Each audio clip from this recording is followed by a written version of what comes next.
Olá, o Salto para o Futuro já está no ar. Contos de origem indígena, histórias transmitidas oralmente que guardam tradições, saberes e que são passadas de geração em geração. Por meio do conhecimento dessas narrativas, é possível valorizar a voz, a escuta e outras habilidades que envolvem a cultura oral. Os contos indígenas são o tema do Salto para o Futuro de hoje. São nossos convidados para o debate a contadora de história Benita Prieto, o professor da Unicamp, Vilmar da Rocha D'Angeles, e o professor indígena de língua guarani, Algemiro da Silva Caraí-Mirim. E você também pode participar do Salto para o Futuro. Ligue para 0800 21 6689. Se quiser enviar suas perguntas por fax, o nosso número é 0, código da operadora 21 2232 3271. E quem quiser também pode participar por e-mail. É só escrever para salto@tvabrasil.com.br. A língua de um grupo social é uma marca forte de identidade. Essa afirmação se aplica aos diferentes povos indígenas brasileiros. Quando os portugueses chegaram aqui, encontraram grupos organizados, cada um com suas línguas e dialetos. Antes da colonização, havia aproximadamente 6 milhões de índios em território nacional, falando mais de 1.000 línguas. Com tanta riqueza cultural, os índios contribuíram muito para o imaginário popular com suas narrativas. Chovia dia, chovia noite, chovia todo o tempo, a ponto de deixar a plantação de milho inundada. Aquele povo já estava sofrendo com a falta de alimento. E lá na aldeia era dividido o trabalho. Os guerreiros, os homens, saíam todos os dias para caçar, para trazer alimento, enquanto que as mulheres ficavam na aldeia, cuidando dos curumins e cuidando dos alimentos. Atualmente, a população indígena está aumentando. Segundo dados do IBGE, são quase 1 milhão de índios no Brasil, falando cerca de 180 línguas diferentes. É por meio da língua que conhecemos o que as pessoas pensam, como se expressam, sonham e as suas histórias. Certo dia, uma das índias pegou o cesto e reparou que havia pouco milho para alimentar toda aquela tribo. Então, corajosamente, ela se enfiou pela mata à procura de espigas boas para fazer alimento para a aldeia. Não encontrou nada. As histórias sempre fizeram parte do universo dos povos indígenas. Por meio de suas narrativas, perpetuam os feitos heróicos e mitos de seus povos. Para eles, a natureza e seus principais elementos, a terra, o ar, o fogo e a água, são fontes permanentes de inspiração. Grande parte da narrativa indígena expressa essa profunda integração com a natureza. Foi se enfiando pela mata e, de repente, encontrou 1, 2, 3, não, muitas espigas. Encheram cestos e mais cestos. E como o curumim é arteiro em qualquer lugar, um deles resolveu esconder o maior cesto que havia. A narração dos contadores, os gestos, as vozes, contribuem para um mergulho no universo lúdico da literatura. Bolo quente. A barriga dos curumins foram crescendo, crescendo, crescendo. Ficaram curumins gordos. E, de repente, a sua cabeça também começou a pesar, assim como a sua barriga. E agora, as nossas mães vão descobrir que pegamos o cesto escondido. Alimento da tribo é para todo mundo. O que a gente faz? A rica literatura oral indígena é fonte permanente de inspiração para muitos autores. Essa versão de Como Nasceram as Estrelas é de Clarice Lispector. E os curumins estão até hoje lá no céu. E todas as noites, seus olhos se abrem e dão o brilho para a aldeia. Curumim virou estrela. E naquele lugar, o céu agora é claro. E quando chove, é apenas para refrescar o ambiente e para tornar aquela aldeia abundante em alimento.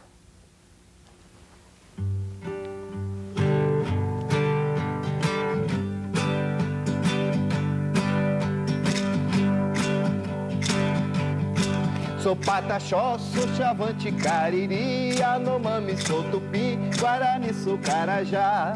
Sou pancararu, carijó, tupinajá, potiguar, sou caeté, uniô, tupinambá. Sou pancararu, carijó, tupinajá, potiguar, sou caeté, uniô, tupinambá. Sou pancararu, carijó, tupinajá, potiguar, sou caeté, uniô, tupinambá. Você viu aí Marcelo Peregrino e Silvia Ferraz, integrantes do grupo O Baú que Conta e Canta, está contando essas histórias para a gente nessa série aqui do Salto para o Futuro. Começando o programa de hoje, eu gostaria de agradecer aos nossos convidados pela participação, pela presença aqui no programa. Vilmar da Rocha D'Angeles atuou como indigenista exclusivamente dedicado aos povos indígenas do sul do Brasil, especialmente os Caingangue. Atua na formação de pesquisadores de línguas indígenas, na formação de professores índios e na assessoria a programas de educação escolar indígena. Além disso, o Vilmar tem diversas publicações sobre línguas indígenas, educação indígena e história indígena do sul do Brasil. Vilmar, a gente viu aí no início da reportagem a repórter dizendo que os contos indígenas têm os elementos da natureza, ar, terra, fogo, água, como principais marcas. Eu queria te perguntar quais as outras principais características nessas narrativas.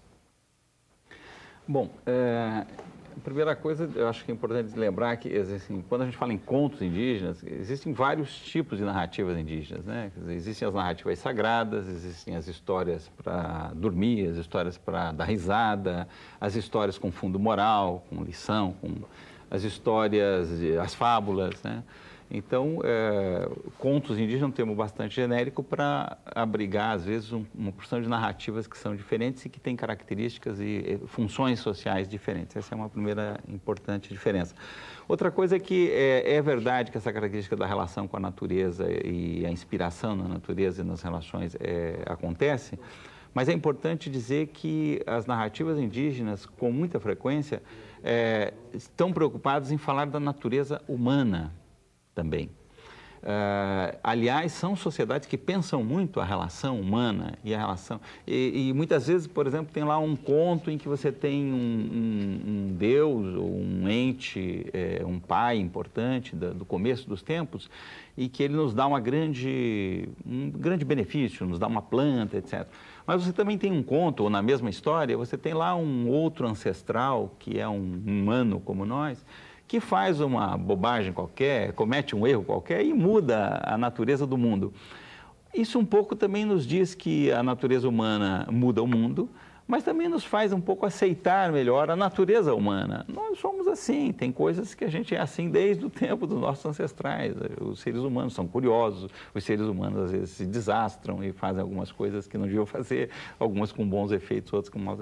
Bom, eu acho que essa é uma diferença. E por último, poderia dizer também, eu acho que uma coisa interessante há uma característica que há narrativas indígenas que, por tão importantes que sejam, dependendo daquela sociedade, elas têm que ser contadas muito ritualmente e quase assim, com muita precisão na transmissão das palavras, né? Enquanto que outras narrativas dão margem maior àquela ação do narrador, à adaptação, à percepção da circunstância, do seu ouvinte, de quem está naquele momento, e é onde ressalta o papel do narrador, os melhores contadores, enfim, um pouco.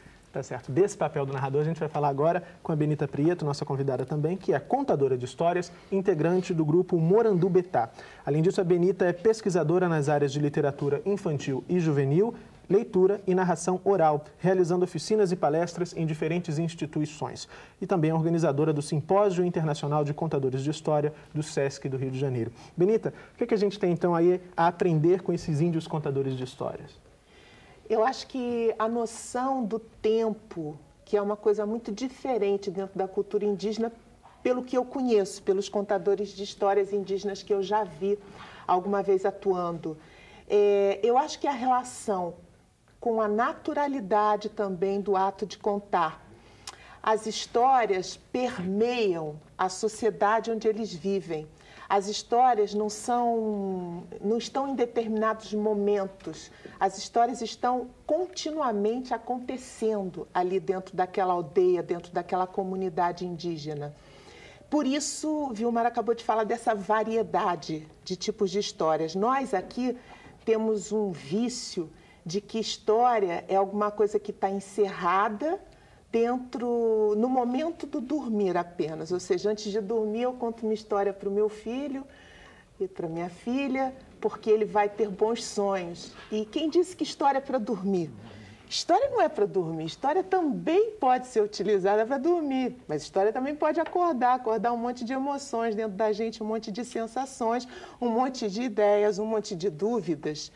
E então, quando eu vejo um contador de histórias e quando vejo, por exemplo, quando ele faz isso de uma maneira um pouco ritualística também, dependendo do horário em que ele vai contar essa história, o que nós contadores, que somos contadores urbanos, tentamos trazer dessa cultura para o nosso ato de contar é exatamente esse respeito com a história. Não é um respeito assim de que só meia dúzia de pessoas vão ser as pessoas detentoras desse poder e essas serão as pessoas denominadas dentro da nossa sociedade para contar histórias. Não, é esse respeito com a importância do ato de contar, seja no momento que for.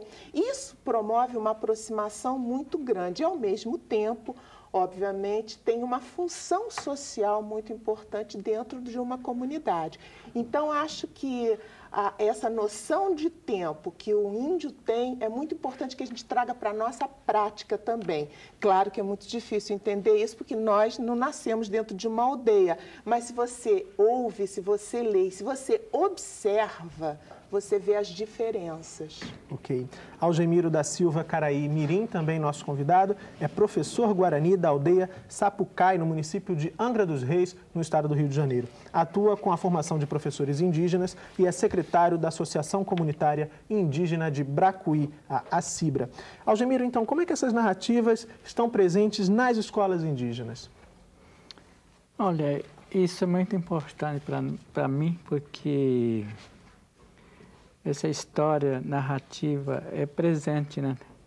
Atualmente é presente na comunidade e a gente leva o narrador, o contador de história dentro da sala de aula porque fica mais gostoso, vamos dizer assim, levando aquele índio contador de história, contador de outras histórias dentro da sala de aula, falar diretamente com os alunos é muito importante, porque isso que enriquece a comunidade, enriquece as crianças, né? Porque ouvindo é diferente de ler a história escrita, né? Eu acho que isso a gente está fazendo dentro da sala de aula, levando, aliás, na comunidade tem muitos contadores de história, que não é só um contador.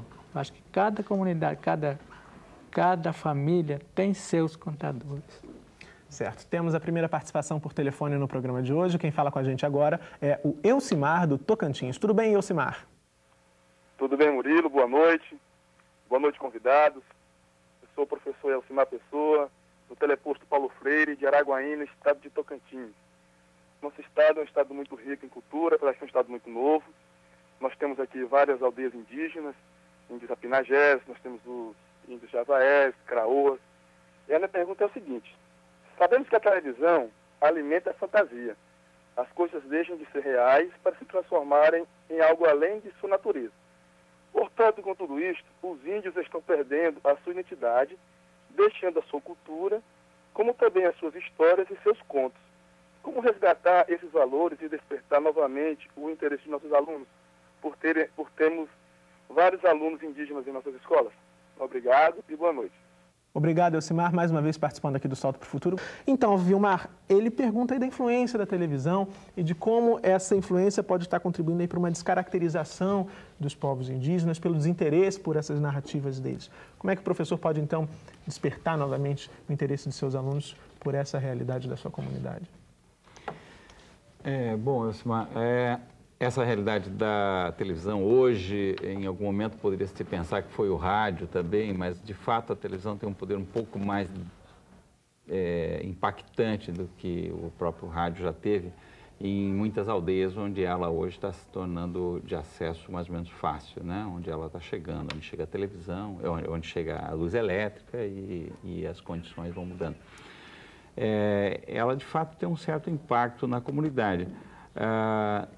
No entanto, ela sozinha não é o elemento que faz as crianças abandonarem a fantasia indígena, o que seja. Até porque, de certo modo, você pode dizer que a televisão alimenta a fantasia e as crianças, então, enfim, descobrem outros imaginários possíveis ou outras formas de...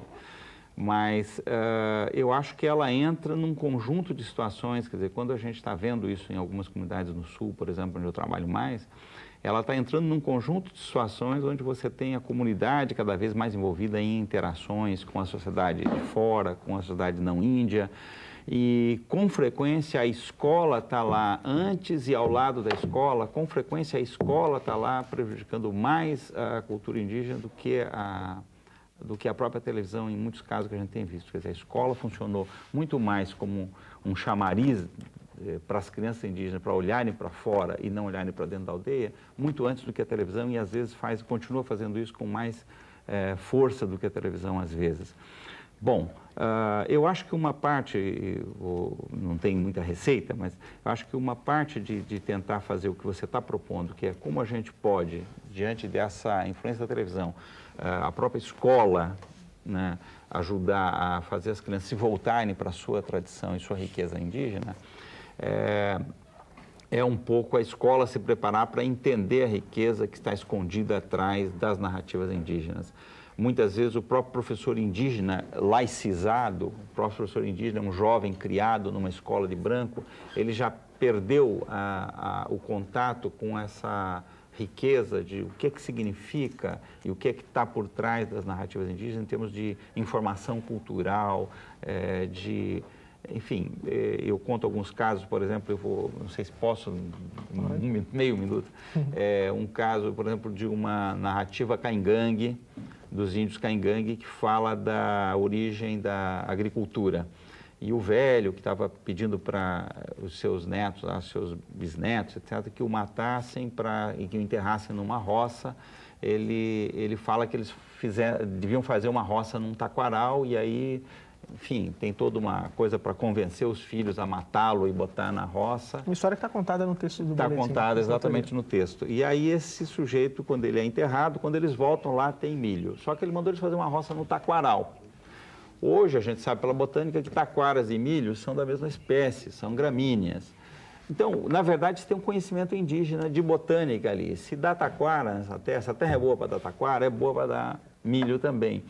Agora, à primeira vista, a gente não sabe disso, a gente não vê isso, mas há uma informação cultural e há um acúmulo de conhecimento científico indígena que está sintetizado e simbolizado em muitas dessas narrativas. Buscar esses conhecimentos acumulados é uma boa dica para o professor que quer, então, despertar o interesse dos seus alunos pelas tradições da comunidade. Tá certo. As histórias de um jabuti conquistaram alunos de uma escola do Rio de Janeiro. É o que você confere depois do intervalo. A gente volta já.